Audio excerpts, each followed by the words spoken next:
Welcome back. President Cyril Ramaphosa delivered his much-anticipated State of the Nation address outlining government's plans for the year ahead. Among the key topics addressed were infrastructure developments and road safety, areas that directly impact South Africans every day. Today we are joined by the CEO of the South African National Roads Agency, SANRAL, Reginald Demana, to discuss the government's approach to these critical issues and how SANRAL plans to tackle the challenges ahead.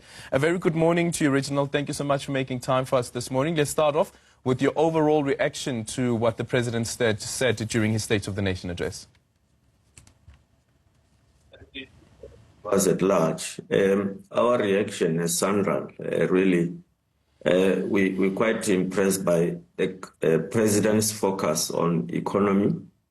He indicated that for us to create that virtuous cycle of investment, growth and jobs, we need to lift economic growth to above 3%. And in order to do that, we have to put in a massive investment in infrastructure. The President indicated that government will spend about 940 billion over the next 3 years. 375 billion will be by state-owned entities, including SANRAL. So that's 40% of that total investment will be led by SOEs. And that investment will be going to key infrastructure such as roads, bridges, dams, waterways, ports, airports and railways, including of course, power in the form of renewable energy and others. So he is quite consistent, similar to what he indicated in the economic recovery and reconstruction plan when we came out of COVID. So that consistency comes through an economic growth led by investment in infrastructure.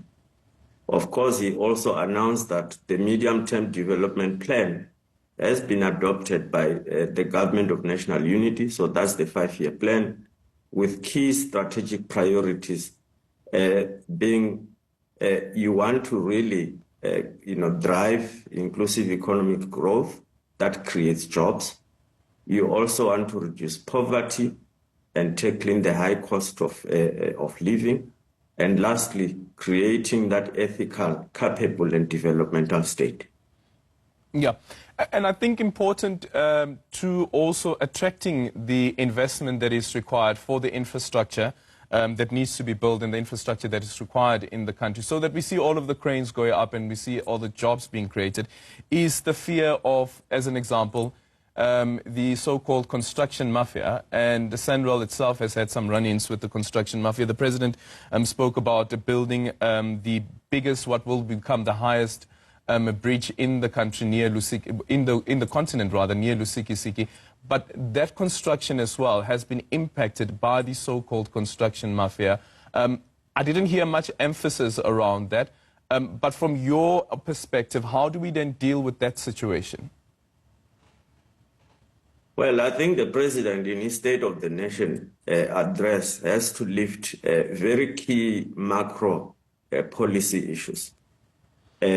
Ministers and other portfolios will then have to deal with issues that affect their portfolio in infrastructure. At SANRAL, we recognize all stakeholders, that we have to engage with in order to enable the building of infrastructure. Whatever they are called, we engage with them. We engage with our communities. That is why we focus very much on what we call the contractor participation programs or participation goals, CPG, where 30% of an investment in a particular project has to mobilize local communities, stakeholders, create local jobs, as well as support SMMEs in a particular area. It gives people a sense of ownership. They then tend to protect the project because it is creating value in their own livelihood. And that is how we manage the various stakeholders and the various dynamics. So really, for me, key thing will be, how do we continue to build infrastructure, making sure that all different stakeholders in a particular area feel a sense of ownership, can see the value flowing through to themselves. Yeah, but surely, and I know that you say that the ministers would have to respond to this. But when we're speaking about investor confidence, this directly speaks to what the president is trying to get, to spur investors on to invest in our country, or the local investors to invest in local projects. But if you have about 5.7 billion rand that is spent on the South African army to go and protect the construction work that is taking place because of the construction mafia, and here again it is the commander-in-chief who is in charge of the army, surely there's a major issue that we are dealing with here, which the president, I believe, should have addressed.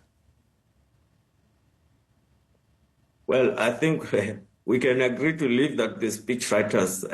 For me, the focus will be that indeed the president touched on key macro issues of attracting investment and where that investment must go, which is infrastructure.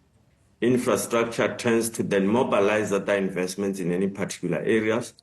For us, the road you are talking about, for example, in the Wild Coast, it is one of the most important projects which we believe will mobilize investment in the Pondoland, in the Eastern Cape, will also lead to much needed development along that coastal side, in the same way that the N2 has done on the side of KZN, as well as on the side of Western Cape alongside the Garden Road. And that's what we want to focus on. Okay.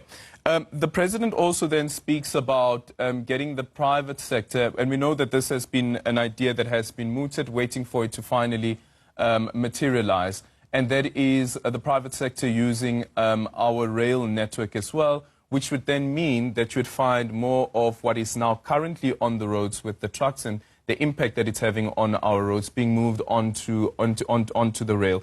What's your reaction to that? But can you also speak to us about how the failure of a Transnet to deal with the logistical challenges have had an impact on SANRAL's own projects, including the roads and the quality of those roads? Yeah, so what you're talking about is we often refer to that as the road to rail migration, so that whatever rail-friendly cargo must move towards rail. And indeed, the president indicated yesterday that Transnet performance has stabilized. We are starting to see green shoots. If you listen to those who look at the coal line, Richards Bay coal line that does export coal, they will tell you that after many years, they have now seen improvement in the volumes that are moving. So that's very positive. There's also been an adoption of the logistics roadmap, the network statement, which will allow hopefully certain lines to be concessioned. Concessions or allowing private sector to run certain infrastructure is not new. At SANRAL, we have 3 concessions running some of our busiest parts of the national roads. So it's not something new in the Department of Transport. I must also, of course, say that within SANRAL, we handle probably 60 to 70% of freight. So that's mainly your truck cargo on the roads. It has increased over time, given the inefficiencies in rail. But I think we are starting to turn the corner. Obviously, with more trucks, there will be a certain level of increased maintenance that you do. But most importantly, we must not lose focus as a country. We better have the economy moving, whichever way it is moving, whether it's rail or road, as long as things are moving and we are fixing where we need to fix to get efficiencies. Yeah. In conclusion, is SANRAL having any conversations at all with SALGA to say that where SANRAL, with its expertise, can assist local government in terms of ensuring that there are roads that are built, but the roads themselves are also maintained, and doing that, all of that within cost, because that has been a major issue as well that has been addressed? Yes, certainly. And I must also indicate that the G20 presidency by South Africa has also led us to have more discussions with SALGA, in particular related to how do we assist in fixing some of the roads, in particular towns and cities which are earmarked to host meetings, between airports, between venues where people will be staying, and convention centers. And obviously, what we are looking forward to is an increased collaboration and scope. Lastly, SANRAL has now opened provincial offices.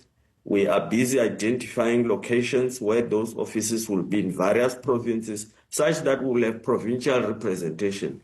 That takes us closer to municipalities, and we will then be having conversations through SALGA and the Department of Transport on how best we can capacitate municipalities, extend services, whether it's advisory or otherwise. At least we'll be able to help being much closer to such provinces and municipalities.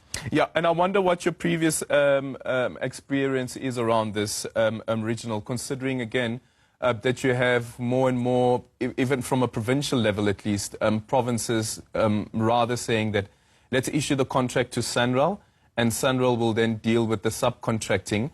Do you think that that approach has led to some windfalls, and including, for instance, some low-hanging fruit, where, again, projects are being done within cost and within time, the deadline? Yeah, the model involves really we enter into a memorandum of understandings. We will then be the implementing agency for certain projects. We will get contractors in to execute the work together with us on behalf of municipality or provinces. So that has certainly yielded benefits in areas where such collaborations have been seen. You will also see that a couple of provinces have also transferred some of their roads to SANRAL. Last year, I think we did about 2,500 kilometers transferred to SANRAL, and that's about 10% of SANRAL's network that has been transferred recently. Again, by transferring such key roads to SANRAL, it means we are then able to look after them, being in our balance sheet ourselves. We then go out and mobilize resources from National Treasury to look after that network. So it's a combination. Roads can be transferred, or there can be MOUs where we collaborate to assist with bringing expertise and project management skills. Okay, thank you so much for your time. SANRAL's CEO there, Reginald Demana, on the state of the nation, addressing also some of the work that SANRAL is currently busy with. And as you just heard now, the conversations that have started between SALGA, the local government association, with SANRAL to try and fix some of the roads that are in the that are under the jurisdiction of local government, and also being able to do all of this within budget ahead of the G20 summit that will be taking place later on this year. Still to come here on the AM report, Andy Mahamba.